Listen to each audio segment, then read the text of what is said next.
Bienvenue sur le plateau de la feuille de match. Très heureux de vous retrouver sur ce plateau pour vous aider à concocter votre grille Loto-Foot Parions Sport. Bien évidemment, nous allons vous aider avec nos experts et on a été les victimes collatérales de la crise sanitaire. Cette émission, bien sûr, est réalisée dans le cadre des gestes barrières. Donc, vous restez prudents encore. On n'a encore pas pris le dessus sur la pandémie. Mais pour vous aider à remplir votre grille et la valider surtout en samedi 10h40. Nous avons invité Maître Pascal Bon. Bonjour Pascal. Bonjour Rudy, un grand plaisir à se retrouver aujourd'hui à la feuille de match avec Ronny et notamment, et puis mon ami du Cato et du Trois Pas, Patrice Basile. Patrice Basile qui est un expert de l'automobile mais qui est un passionné de foot également. Merci d'être avec nous Patrice, bonsoir. C'est moi qui vous remercie, merci Rudy de m'avoir invité. Je suis le petit nouveau de la bande et j'espère que je ferai honneur à votre grande équipe. Et grande équipe, un pilier de la grande équipe, c'est Ronny Béral. Bonsoir Ronny. Bonsoir Rudy, bonsoir à tous. Et les Basiles en général sont de fortes têtes. C'est ça. N'est-ce pas Patrice? Et Ronny, monsieur statistique, vous le savez, c'est lui qui va nous donner les statistiques concernant les matchs que nous aurons à pronostiquer, à vous donner quelques infos. Maître, vous allez devoir défendre un client pas très facile. À la fin de l'émission, vous aurez donc votre rubrique Parole à la défense. Et tenez-vous bien, votre client aujourd'hui, c'est Raymond Domenech, fraîchement viré de Nantes. J'ai eu un petit moment d'égarement, je me suis dit peut-être Raymond La Science, mais c'est bien Raymond Domenech. Et pas de souci, le client est intéressant, il est fleuri. Très bien, on se retrouve dans un court instant pour les 5 premiers matchs de cette grille Loto Foot 15 à valider samedi avant 10h40. Voilà, donc on va commencer évidemment par le début. Quelle originalité. Le match numéro 1, c'est un match qui va opposer Bordeaux à Marseille. Et comme le dit le Synthé, la petite phrase sous le match, c'est pas forcément un bon cru Bordeaux cette année, maître. Effectivement, on a un bon mot de cœur. Moi, je suis marseillais, je ne le cache pas. On a une équipe qui est plutôt dans le creux de la vague avec aussi un changement d'entraîneur en cours et puis des résultats pas très flambeaux. Et une équipe quand même en face qui est quand même revitalisée, qui est quand même pas mal autour de notre ami Ben Arfa qui tient la baraque et puis une défense qui tient au de Bordeaux. Donc c'est un match qui va être compliqué, mais en même temps, j'ai envie de dire que Marseille a tout à gagner aussi, à se lâcher enfin, parce que sinon elle sera décrochée définitivement. Pour ce qui concerne cette rencontre-là, vous voyez plutôt une victoire. Alors, ça fait longtemps que Marseille n'a pas gagné à 43 ans, exactement. Voilà. Donc, je disais, monsieur Statistique, ça n'a pas tardé. Marius Trésor, qui a joué dans les deux clubs, n'arrête pas de me charrier, me disant que Marseille ne va plus jamais gagner à Bordeaux, parce qu'il a quand même eu ses heures de gloire à l'OM, mais il est bordelais de cœur. Il a beaucoup bossé à Bordeaux après sa carrière. D'ailleurs, il a pris sa retraite. Il va bientôt passer sur le billard, donc on lui souhaite que ça se passe bien, un prompt rétablissement. Mais j'ai l'impression que cette année, vu la qualité de Bordeaux quand même, le record d'invincibilité des Bordelais face aux Marseillais va tomber. Les faits sont assez têtus. Je suis comme Zéoni avec les statistiques de ceux qui ont connu en tant qu'étudiant souvent ces rencontres. J'allais à Bordeaux voir ces matchs Bordeaux-Marseille. Et ouais, souvent, Marseille coincait là-bas. Moi, je vois plutôt effectivement un nul, dans le meilleur des cas, vu, je dis, la prochaine tour à terre de Marseille, parce que Bordeaux est quand même une équipe compliquée à battre, à domicile en plus. Non, à part un miracle, je vois plutôt quand même un match nul ou allez, espérons par le cœur, une victoire de Marseille. Quel est votre avis à vous, Patrice ? Moi, je pense que les deux équipes ont la même problématique. Elles cherchent des points. Elles ont des problèmes en ce moment un peu compliqués. Bordeaux, ils sont un petit peu dans le creux de la vague. Marseille, pareil. Donc, je pense que là, ça va se jouer ou sur une victoire vraiment dernier carat de celui qui reçoit, Bordeaux. Parce qu'il ne faut pas oublier que Ben Arfa joue à Bordeaux. Et il y a une petite statistique qui dit que les anciens de club marquent toujours contre leurs anciennes équipes. Donc je pense que Ben Arfa marquera. Mais oui, non, mais je sens quand même que c'est le Parisien qui parle là. Ah non, mais moi, pour l'instant, je ne suis que analyste. Je sens un peu le Parisien là. Non, mais il faut être honnête. Aujourd'hui, Marseille et Bordeaux ont vraiment les mêmes problématiques. Donc Bordeaux reçoit, avantage à Bordeaux, donc je dis Bordeaux gagne. Alors, un autre Parisien, Oui, mais bon, on est cerné. il va rester plus pondéré, celui-là. Marseille a gagné pour la dernière fois à Bordeaux, j'avais 6 ans. C'était le 1er octobre 77. Donc c'est vieux, 43 ans, j'en ai 49 aujourd'hui. Bordeaux qui reste sur 3 défaites consécutives. Marseille sur 6 matchs sans victoire. Donc quand Patrice dit que les deux équipes sont un peu dans la même dynamique, c'est clair. C'est quoi la dynamique? Elles sont en chien. Oui, elles sont en chien. Bordeaux, l'exemple hier, Bordeaux qui se fait battre à domicile face à Toulouse en Coupe de France, même si c'est de la Coupe de France. Mais quand même, Bordeaux qui joue à domicile, un club de Ligue 1 qui se fait éliminer par un club de Ligue 2, ça fait toujours tâche dans le paysage. Donc c'est vrai que c'est un match pour moi assez compliqué. Je vois bien le partage des points, je vois le match nul. Tout comme d'ailleurs, eh bien 34,1% des parieurs, ah oui, sur Internet, ils sont 34,1% à opter pour le match nul, 35,6% pour une victoire des Girondins et 30,3% des parieurs qui optent pour une victoire marseillaise. C'est quand même assez équilibré, mais bon, les faits donneront très certainement raison au match nul, puisque Bordeaux et Marseille se séparent très souvent par des matchs nuls à Marseille, à Bordeaux ces temps-ci. En tout cas, pour ce qui concerne les pronostics, on fera une synthèse à la fin de l'émission pour savoir donc ce que nous vous proposons pour valider votre bulletin samedi avant 10h40. Le match numéro 2, il s'agit de ne pas perdre le nord ni la tête du championnat. Mais là également, là, on a quand même des vérités. La vérité, c'est qu'on a Lille qui est en tête et qui ne va pas lâcher et qui ne lâche pas. On sait bien que depuis quelques temps, c'est un peu plus compliqué. Hein. Il gagne plutôt en deuxième période sur 1-0, 2-1. C'est la chance du champion. On sent la chance du champion. Et donc, dans le débit du Nord, je pense que face à Brest, Lille passera. Victoire de Lille. Alors moi, j'ai un peu l'avis inverse. C'est que je crois que Lille, aujourd'hui, ils sont premiers. Donc, ça veut dire qu'ils ont une statut de favori. Et que toutes les équipes qui vont jouer contre Lille désormais vont jouer un peu comme ils jouaient contre Paris Saint-Germain, c'est-à-dire qu'ils vont jouer un match de Ligue des Champions. Et Lille, c'est vrai que ça fait un moment qu'ils tiennent la corde, qu'ils gagnent souvent. Mais je pense que Brest a ce qu'il faut pour surprendre. Je ne dis pas que ce serait une logique, mais ça sera une surprise, à mon avis, que Brest puisse battre Lille, parce qu'ils vont vraiment tout mettre sur ce match pour essayer de remporter encore des points, puisqu'ils sont quand même en train de faire un bon championnat cette année. La dernière victoire de Brest à Lille remonte à la saison 89, le 25 novembre exactement. Messieurs, j'ai envie de dire avantage au leader quand même face au 12e, d'autant plus que Lille reste sur 6 victoires d'affilée. C'est une belle cadence, c'est une belle dynamique pour les Lillois. En tout cas, c'est ce que pensent 82% des parieurs. Ils pensent que le match, la victoire de Lille est une évidence. Donc, 11,7% imaginent un match nul et seuls 6,17% voient Brest l'emporter. Si c'est ça, c'est jackpot pour celui qui aura mis la victoire de Brest. Ouais, mais ceci étant, comment Lille arrive année après année, pourtant à l'intersaison, à un moment des transferts, que ce soit les transferts de l'été ou le mercato hivernal, eh bien, connaît une espèce d'hémorragie. Et chaque année, Lille est là, dans la première partie du championnat. Comment peut-on expliquer ça? Chaque année, Lille arrive à détecter la pépite qui va faire que Lille soit compétitif. Moi, je dirais que la pépite de Lille, c'est le groupe. Puisqu'ils ont recruté David en disant que c'était la star de l'équipe qui a eu beaucoup de mal, qui a marqué ses premiers buts en 2021. Mais c'est plutôt le collectif et la patte de Garcia, en fait, qui, à mon avis, a bien pris à Lille, contrairement aux clients que vous allez défendre tout à l'heure.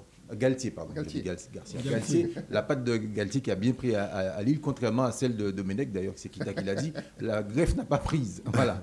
Mais ceci étant, que ce soit Galtier ou Rudy Garcia... Avant lui, oui, mais c'est le collectif qui prime chez lui. La cellule de recrutement aussi, non? Voilà, je pense qu'on ne présume pas de ce que je vais pouvoir dire sur Kita, mais c'est vrai qu'au niveau même du président de Lille, on sent qu'il y a une structure aussi qui est établie, qui est assez bien huilée depuis quelques années, qui montre que derrière, chacun peut, à sa position, pouvoir faire les bons choix. Effectivement, c'est toujours très actif sous les pépites, sur françaises ou à l'étranger, à recrutement, modéré sous les prix. Et en même temps, très efficace, très opérationnel tout de suite, même si, vous le disiez pour David, ça prend un peu de temps. D'ailleurs, le lapsus de Rognier était évident, c'est que Garcia et Galtier, c'est-à-dire qu'en fait, Lyon et Lille ont à peu près la même politique. Quand on regarde un peu Lyon, c'est pareil. Toutes les années, ils arrivent à trouver des pépites aussi, à recruter des joueurs. Lancer des joueurs, comme voilà. Coco et Cambi. Donc ils ont un fond qui est quand même très fort. Et c'est vrai que si on fait le parallèle avec le Paris Saint-Germain, par exemple, qui est obligé d'acheter des stars, pour avoir finalement des résultats qui sont aujourd'hui un petit peu embêtants pour eux. Donc je pense qu'effectivement, Lille, ils ont cette solidité qui fait que eh bien, c'est un peu comme une institution. C'est-à-dire qu'aujourd'hui, c'est un club qui est là pour faire premier ou deuxième ou troisième, mais qui est là. Voilà. Le match numéro 3 va opposer donc Rennes qui, pendant, on va dire, quelques journées en début de saison, a fait figure de candidat au titre, illusion en tout cas pour être sur le podium. Bon, j'ai envie de dire que c'est le verre à moitié vide et à moitié plein pour les deux, hein, notamment pour les Verts. Moi, je trouve que pour cette confrontation, on est déçu pour les deux équipes. En début de saison aussi, Saint-Étienne, par son effectif aussi, Ils ont démarré très fort. On s'attendait à ce qu'il soit plus haut dans le classement. Mais je vois quand même Rennes, avec son effectif, et on voit Camavinga et tout ça, il faut quand même qu'il puisse confirmer, qu'il puisse, dans ce match, remettre les choses en marche, dans le bon sens. Et que, non, moi, dans ce match, je vois plutôt Rennes face à Saint-Étienne. Saint-Étienne va continuer, je pense, encore à s'engluer un peu dans ces difficultés. Alors, là, c'est vrai que les deux équipes ont des problématiques complètement différentes. À Rennes, effectivement, ils ont un effectif qui est censé être supérieur à Saint-Étienne, mais ils ont des échéances aussi évidentes plus importantes, puisqu'ils vont jouer la Ligue des Champions à nouveau. Que Saint-Étienne, ils ont souffert, rappelons-nous, du Covid énormément. Ils ont eu leur effectif décimé. Notre compatriote Masson, qui a été blessé gravement et qui est quand même une bonne pépite pour eux. Je pense que Saint-Étienne revient maintenant. En ce moment, ils sont en train de se refaire, comme on dit, un petit peu des couleurs.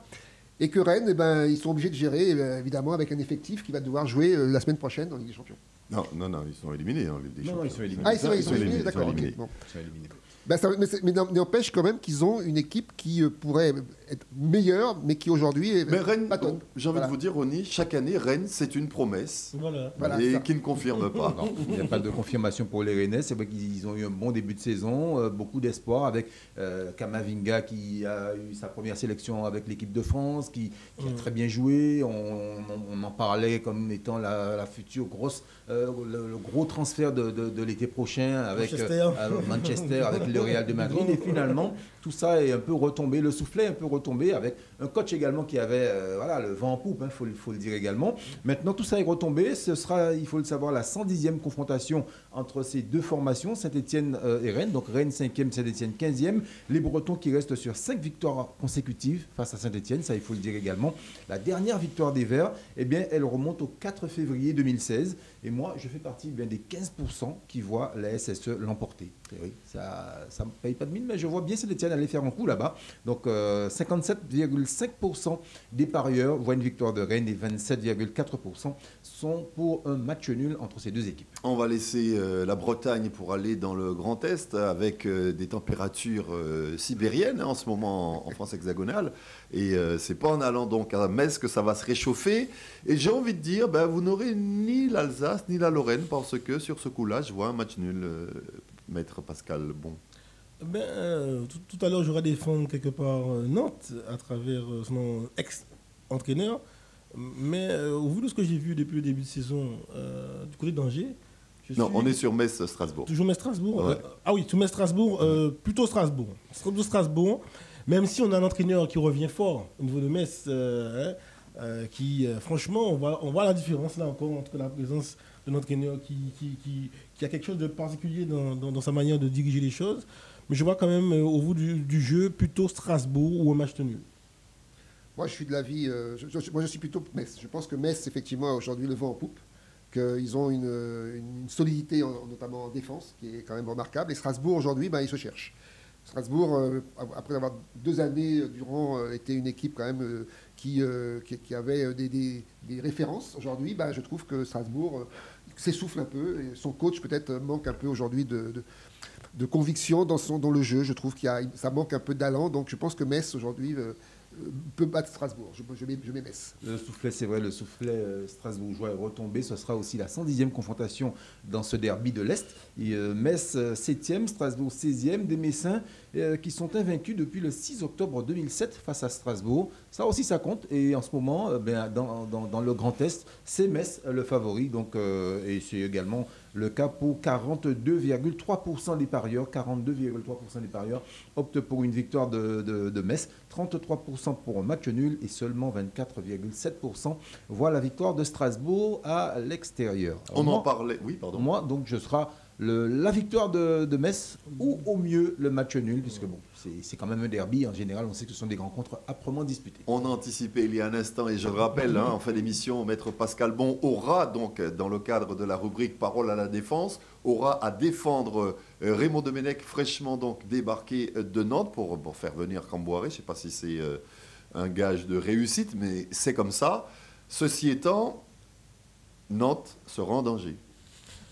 Oui, et grandement, parce que je l'ai dit, depuis le début de l'année, moi j'ai été marqué par le beau jeu que peut donner Angers. Et je vois plutôt Angers gagner ce match-là. Voilà, et pour que le Nantes, dans ce flou artistique et on va dire folklorique, eh ben, va encore devoir patienter avant d'avoir une victoire. Je pense qu'Angers est assez solide et produit du beau jeu depuis septembre, depuis octobre. Donc je pense qu'Angers passera. Alors moi, je pense que Camboire est un bon choix. Parce que Camboire, comme on le sait, c'est un guerrier. Ouais, il aime les opérations commandées. Voilà. Comme ça. Et Nantes, aujourd'hui, a le dos, je dirais, face au ravin. Hein. C'est-à-dire que s'ils se ratent là, c'est fini. Ils sont quasiment barragistes. Ou même relégables. Donc, je pense que Nantes gagne ce match parce que c'est vraiment le match de la dernière chance. Les matchs de la dernière chance pour Nantes. Et que Camboire saura trouver les mots pour vraiment... je ne sais pas si vous avez vu, mais les derniers matchs de Nantes n'étaient pas si mauvais que ça.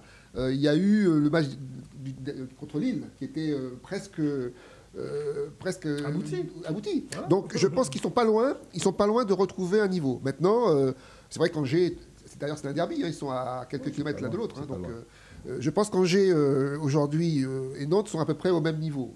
Maintenant, ça peut peut-être se situer au niveau de la motivation. Voilà. Ça va très certainement se jouer au niveau de la motivation. Camboire qui arrive sur le banc nantais pour le 63e match entre ces deux équipes-là. C'est le 63e de l'histoire. Nantes qui n'a plus gagné face à Angers depuis le 12 mai 2018. Et Nantes qui n'a plus gagné en championnat cette saison, messieurs, depuis la 10e journée. Ça fait beaucoup, c'est vrai, beaucoup. Il y a eu beaucoup d'entraîneurs également qui sont passés sur le banc nantais depuis deux. Donc c'est le 3e de la saison. La victoire d'Angers est jouée par 47% des parieurs. 31% voient le match nul. Seuls 21% sont comme moi et croient un petit peu dans cette espèce de choc psychologique. Mais bon, la logique, à mon avis, sera respectée. La victoire d'Angers ne souffrira d'aucune contestation. Eh bien, je partage votre avis sur cette affaire-là. Et Nantes, pour moi, sera vraiment en très grand danger. Vous restez avec nous. Nous revenons sur ce plateau dans un instant pour la suite de cette grille qu'il va falloir valider si vous souhaitez participer donc, au Loto Foot 15 samedi avant 10h40. C'est sur l'antenne